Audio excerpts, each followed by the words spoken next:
Fill, empty, use. Let's talk about a framework that can help you with building a creative habit whilst providing you with ways of generating new ideas, widening the surface area of your knowledge, learning new skills, and stacking those skills to create amazing projects that have massive impact.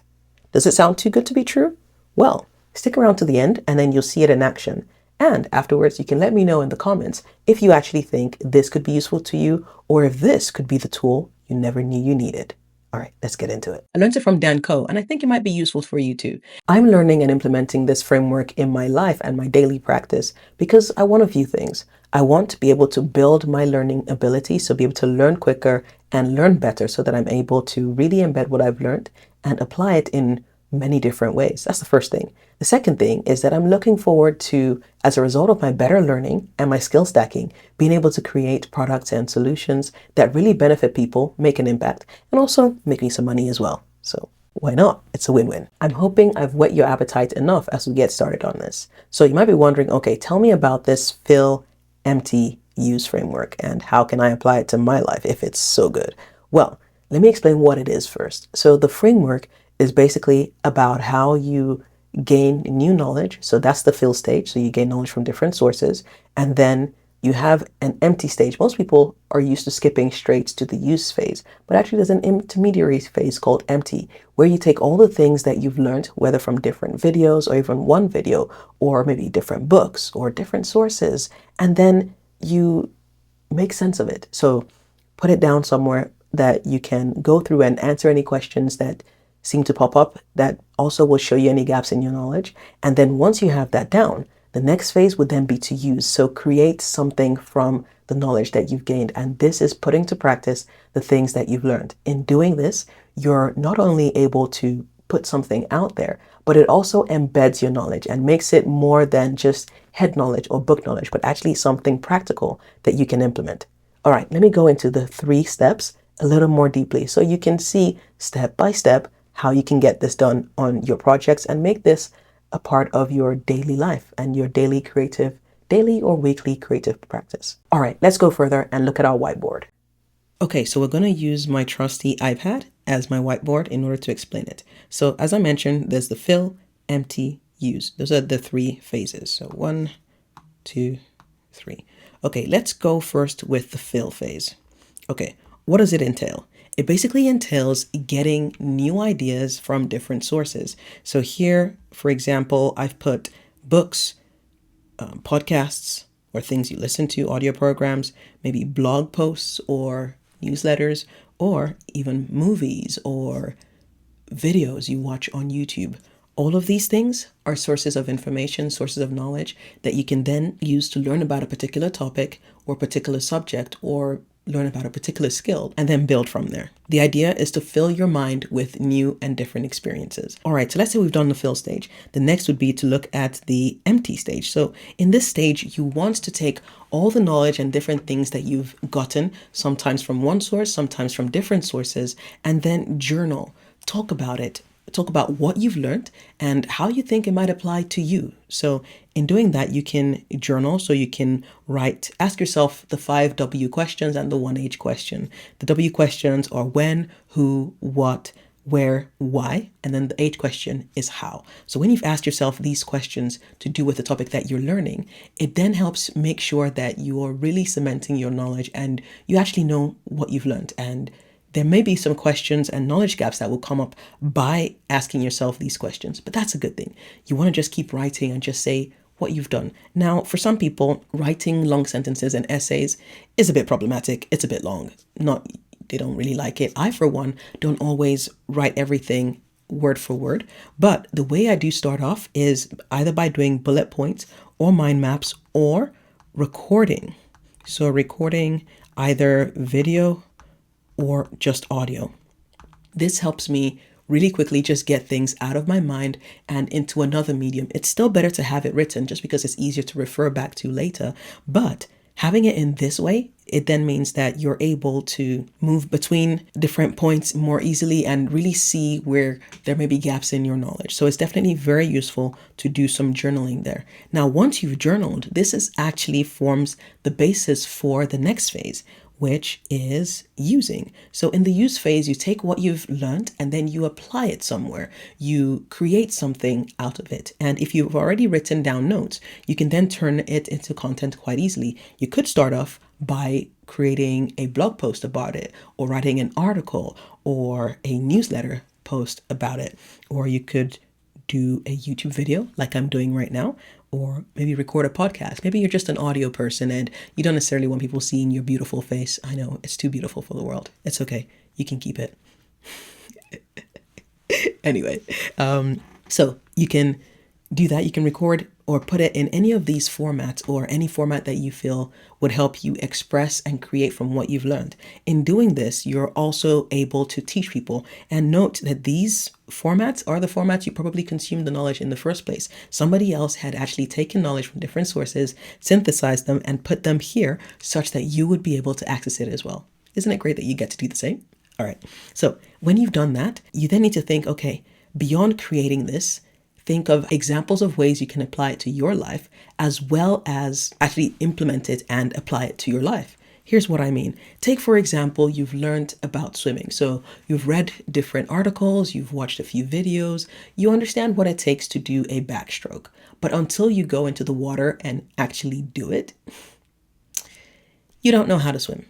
So you've got to go into the water, and then your body is going to learn from the movement. You realize when you move your hand one way or move it another way, you're not quite moving as fast as you expect, or you're not quite floating. And you'll make some minor adjustments and sometimes major adjustments, which may be different from what you expected from the things you learned. And that is okay. That's the point of the game. Let's say you've done that, you've put the things into use, and then this now forms part of your skill stack in a sense, because you've taken the stuff you've learned and then you've applied it. This video sponsor is the Audition Ready voiceover program by Voices Delight. If you're looking to see how you can use your voice to mesmerize audiences and really engage with them, earn an additional stream of income, let's say an extra $1,000, $2,000 that can help with maybe car payments or a holiday or some new clothes or something else, maybe check out this program. It might be the thing for you.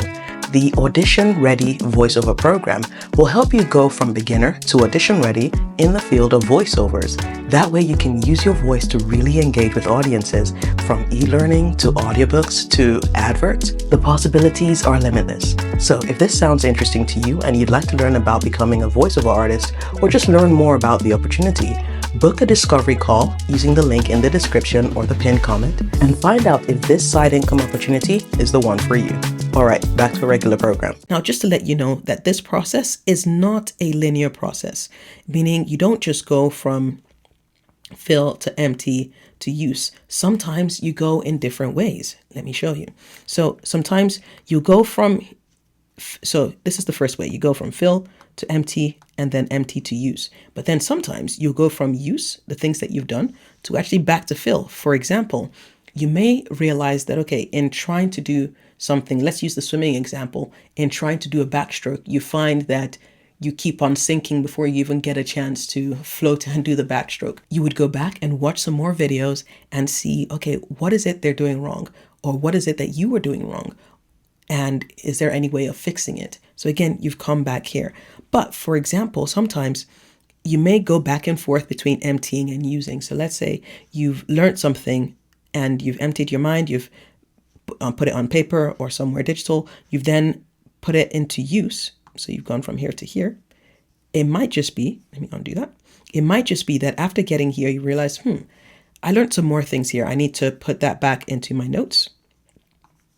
And then you may then come back and then do another round of empty to use, or you could go back this way as well. It works in many ways. The point is, it's not linear. You may go from one to the other, and that's okay. Also, the order in which you do it may differ. Okay, so let's put that aside. Just to let you know, it's not linear.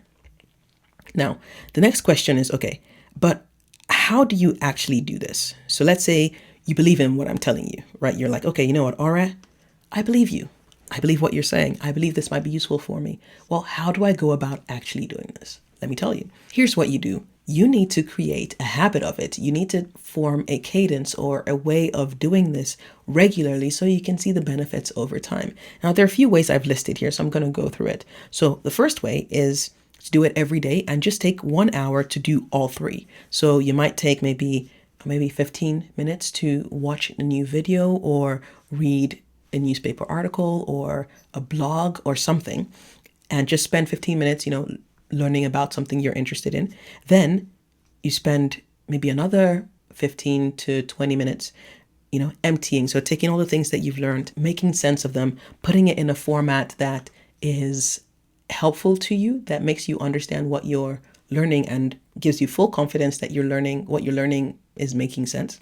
And then you can do that and then apply that in that time as well. So let's say your way of applying is writing an article. Well, since you've already done part of the work in the empty phase, you can then take some of that and then create an article based off that. Now, in reality, it may be that you may not be able to finish all these 3 steps in one day, and that's fine. You can carry over to the next day or do it over multiple days to get each idea out and to cement each thing that you've learned. And like I said, it's not a linear process. It goes back and forth, and that's okay. And you'll keep learning and developing, and then in your development you realize you do have to go back and forth because you're constantly learning. You're learning more, you're finding loopholes, you're finding gaps in your knowledge, and you're building on that. So just bear that in mind. Okay, another way of doing it is to do it over the day, so across the day. Now, what does that mean? It can mean maybe in the morning you start off by using, so it's the beginning, it's the morning, you are full of energy and you're just thinking, what, let me get round to this, let me get this done. You've got a lot of energy going, and that's great. So what you could do in this case is make sure that you use that time where you have a lot of energy to do the using. It may have been that you've done the other steps maybe the day before, and then you come around to doing this. This is something that Dan Koe suggests. I do mine slightly differently, but I'll come to that. So in the morning, you could use it for using. So using the things that you've learned in the previous 2 stages and then applying it. So for example, if you go for a morning walk, what you could do is record a video whilst you're on your walk, talking about the things that you've learned. And then in the afternoon, you can go about reading a lot more, maybe during your lunch break, for example, if you're working full time, or just take out some time, carve out some time for yourself to fill yourself with more knowledge. Again, whether it's through books, whether it's through an online course or a video somewhere or a Twitter post, something. Keep filling yourself with information about the thing you're trying to learn. And then in the evening, you can take some time and just empty out your thoughts, the things that you were learning as you did this, and make sense of it. That's the point of this phase, making sense of it. So let's say you do that in the evening, then by morning the next day, you have what you need to start using what you've learned. So that's one way of doing it. Another way is to split the activity, so the habit, split it over a few days. So for example, you could say Monday is your fill days. So that's when you go about just looking at different content available and going about actually consuming that content. Then Wednesday, you give yourself maybe Monday and Tuesday to fill. Then Wednesday, you've chosen something. You choose maybe one topic that you want to empty on and just pour out the knowledge and the things that you've learned and how it might apply to you. And then by Friday, that's when you go about creating. So you might say, okay, Fridays are my creation days because I'm excited that it's the weekend and I can just put things together. And so Fridays are going to be the day I'm going to work on this and put out my knowledge from the things I've learned. So Fridays could be your day. The way I do it actually is I'm learning every day, not just for 1 hour a day. I watch YouTube videos and read a lot of articles about different topics. I also use generative AI, so ChatGPT or Claude.ai, to just learn about some things or give me a basic foundation before I then dig deeper online to find more information. So in that case, I'm always doing this all day, every day, basically. The part that I'm actually really developing now is this empty phase. The point of actually going about and writing down the things that I've learned. I haven't done that as much before, but now I'm realizing the importance of it and the reason to do it. And so I'm going to be doing a lot of it, doing more of it. So with that, I empty and just write things as I go along, even if it's just bullet points or just thoughts and ideas. Sometimes I start off by speaking and then go on to writing, but whilst I do know that writing is probably the best way of doing this, sometimes I just need to get it out of my head and I just record a video or an audio whilst doing it. Just a rough one, not the produced one that I would do for putting on YouTube. Just a rough one to just get the ideas out of my head. The next phase would then be use. So what I do is that when I go for a walk, usually early in the morning, oh, I say early in the morning after I wake up. I don't make myself wake up too early. Anyway, so I'd wake up and then go for a walk in the morning, and I try to get my steps in, maybe do 3,000 or sometimes push myself to 10,000 if I'm enjoying the walk and I have the time. And then do my walk and talk videos. So the way I do it though is I choose one topic that I've learned and just make it as simple as possible so that it's easy for me to focus my energy in terms of the video I'm creating on that one idea.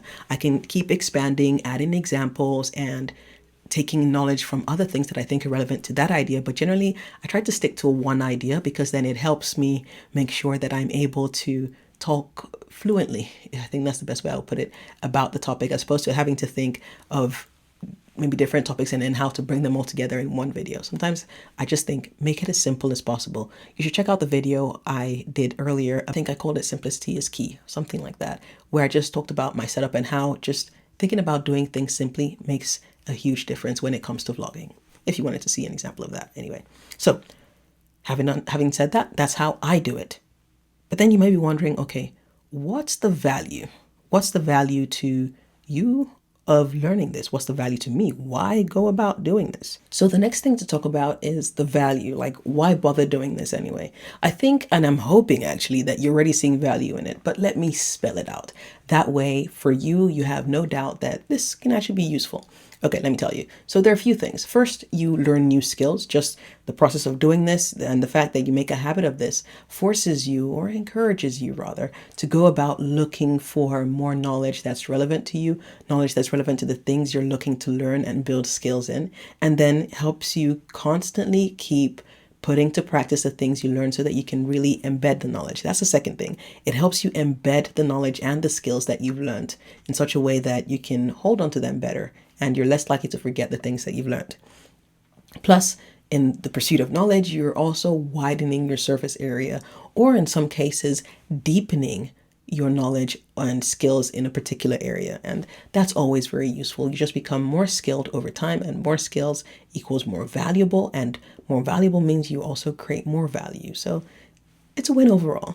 Beyond that, you've also got the fact that because you're creating projects as you're doing this, so you're creating content, and because you're posting that content, so it's not just good enough to just write stuff, put it out there, share it with other people, learn from other people, from their comments on it as well, and from the questions that they ask you about it, and create subsequent videos or subsequent articles dealing with the questions that people have asked related to what you are showing them. Okay, so beyond this, in so doing, you're being able to move from simple tasks or simple projects to more complex things. Because again, you're learning different skills that can just stack one on top of the other. It's brilliant. It's beautiful. Okay, so let's say we have that, right? We have that going for us. Things are going well. The next thing to think of is the fact that in learning these skills and being able to build more complex projects with all the things you're learning, you could actually create a business. And that's a goal for me.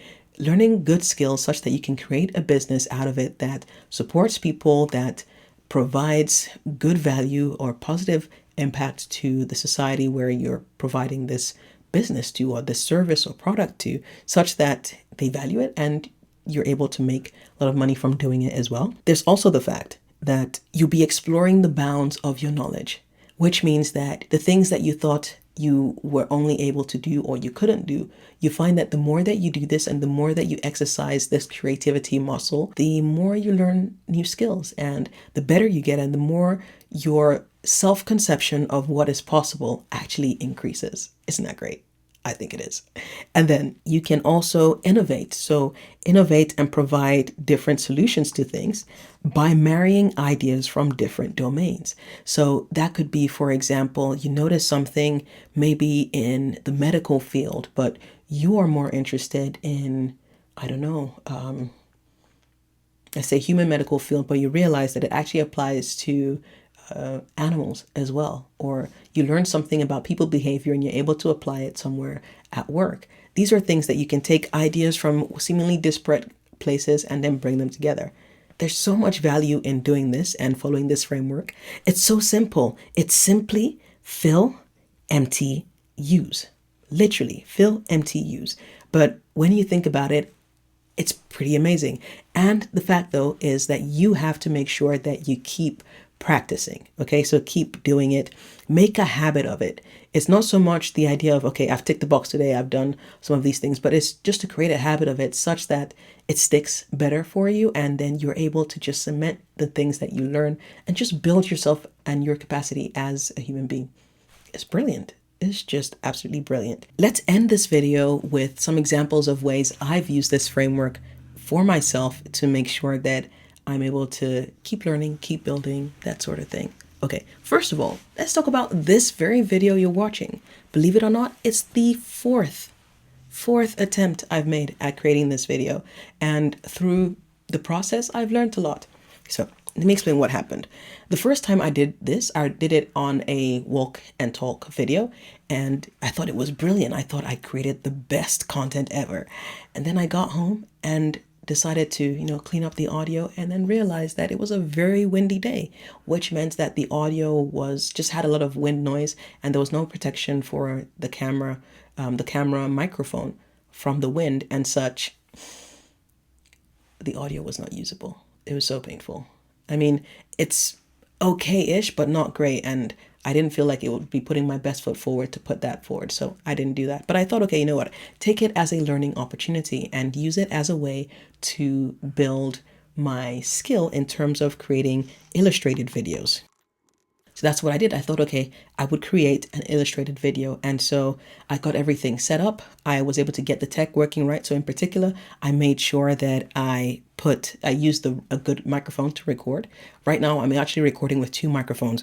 One is this lav mic over here. And I don't know if you can see it on your screen, but I've also got another microphone recording here. This is the microphone recording on the video that you're seeing. And I just have both so that if anything, I've got good audio and I've got backup too.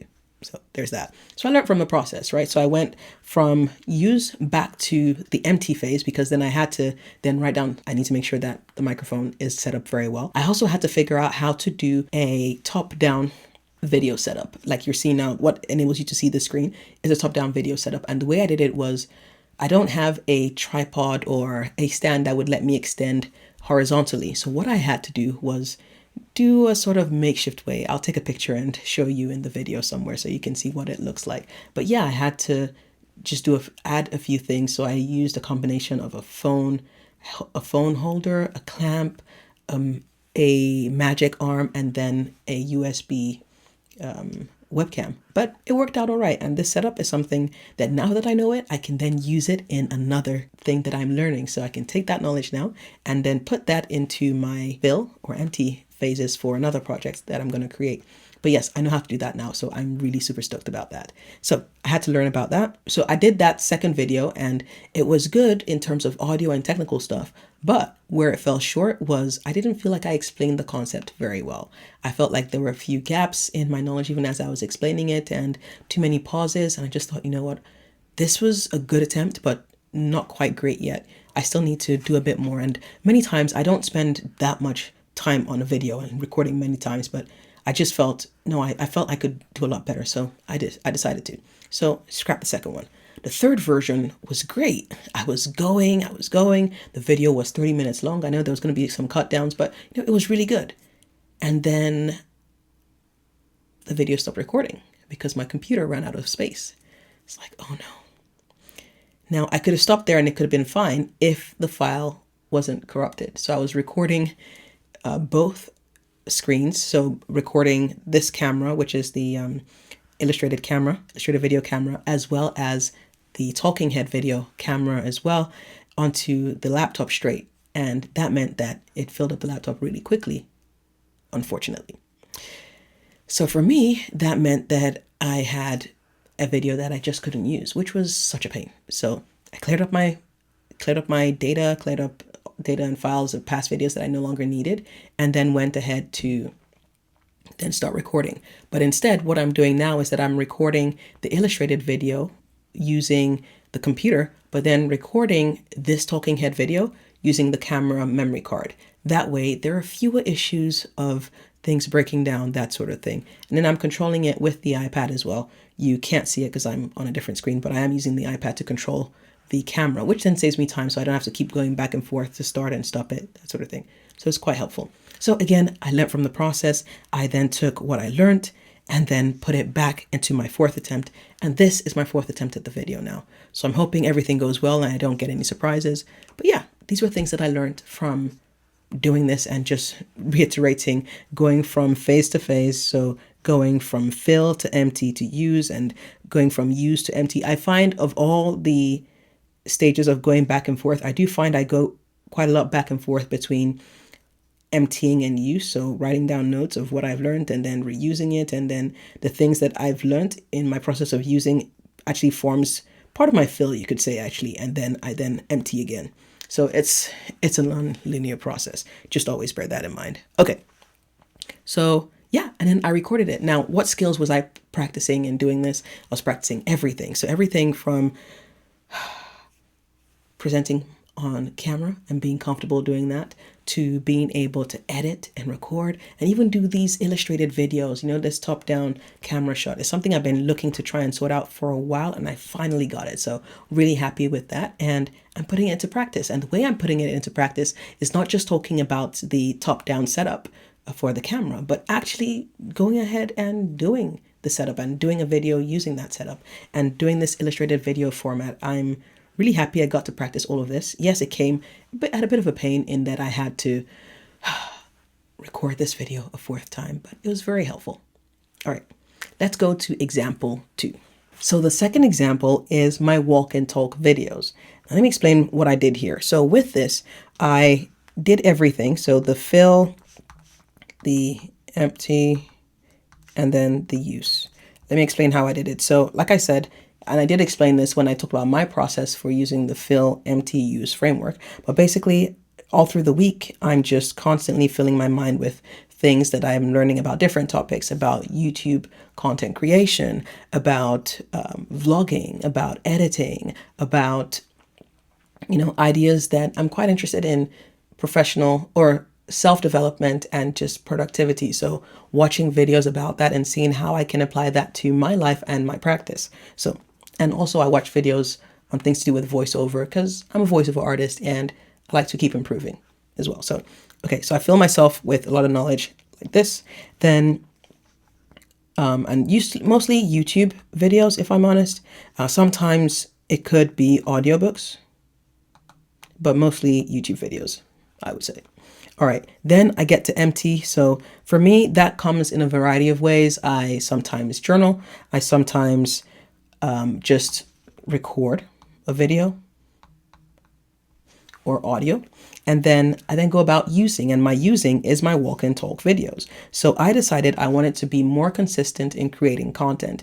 And the easiest way for me to do this was to take the things that I was already learning, and not just about not just about YouTube content creation, about everything. And so my videos may be about different things, but they're always relevant usually to productivity or just improving things or ideas to make things better, that sort of thing. So since I'm already watching that anyway, without much effort, just because I actually enjoy it, I thought, okay, if I can create content based on those things that I learn, then I'm probably in a good position. I'm probably in a good position to create more content based off the things that I'm already watching. So that's how I use it. So I go about recording things and then putting it together. Like I said, the first version of this video was actually a walk and talk video, but because, it didn't quite go according to plan, I'm having to re-record it, and that's okay. I'll put a few clips of the walk and talk video so you can see what it was like. The parts I'll put up will still have good audio, but there are some parts, particularly at the beginning, that weren't great, which is why I haven't used that.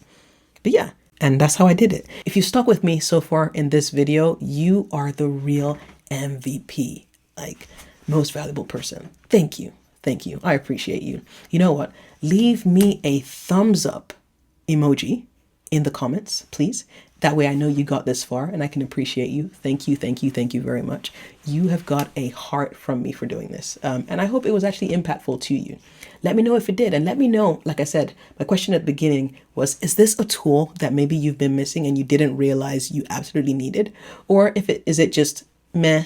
Or do you have any questions about anything I've said and maybe it doesn't quite apply to your context?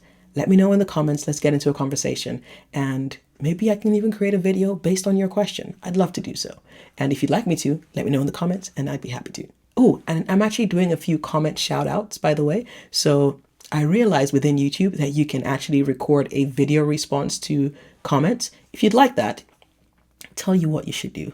You should put in your response, if you want me to do a video comment, start your comment with VC and then the rest of your comment, and then I'll create a video response to it. I mean, I don't know how many people are going to do it for this video, but let's see. I'll do as many as I can, at least for the first 10 people who comment VC and put their comment there. I'll record a video comment and put it there. I think it'll be quite cool, and it's a nice way to engage with you. I'm on my way to 1,000 subscribers. I'm on the journey to 1,000 subs. 1,000 subs for me unlocks YouTube monetization. I still need to build my watch hours as well, but that's one of the steps for YouTube monetization, so that I can actually earn some money from doing these videos. Wouldn't that be great? I think that'd be awesome. So to help me on that journey, I would love it for you to just share this video with somebody who could find it useful, and then subscribe if you haven't subscribed already, and encourage your friend to tell a friend to tell another friend to tell that friend to subscribe. Okay, that would really help me. Then also like this video, comment again, because it lets YouTube know that, okay, this video was actually impactful and helpful. Then once you're done with that, thank you. Just thank you. I appreciate you. Like I said, I'm trying to build my subscribers to 1,000. I'm currently on 817, and I appreciate every single one of you who's joined me on this YouTube journey so far. And I'm looking forward to doing more videos for you. And if there's other things, like I said, that I should cover or I didn't quite cover in this video or something else, just let me know and I would love to cover it. But this has simply been the Fill, Empty, Use framework video. Let me know how you're going to use it. If you're going to use it, let me know. Let's talk in the comments.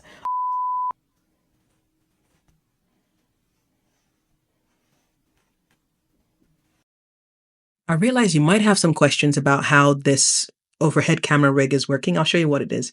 It's basically, first of all, a table stand. So here it is over here. So this is just a table stand. I've then got a clamp on here so that I can turn it sort of horizontal, put it this way. Even though that is available, I'm not connecting the webcam to that bit. Then I've got a little magic arm, which acts as an extender. So this extends the range of the webcam so that I can get it at a distance. And then the iPad is literally right under it. Let me pull it up.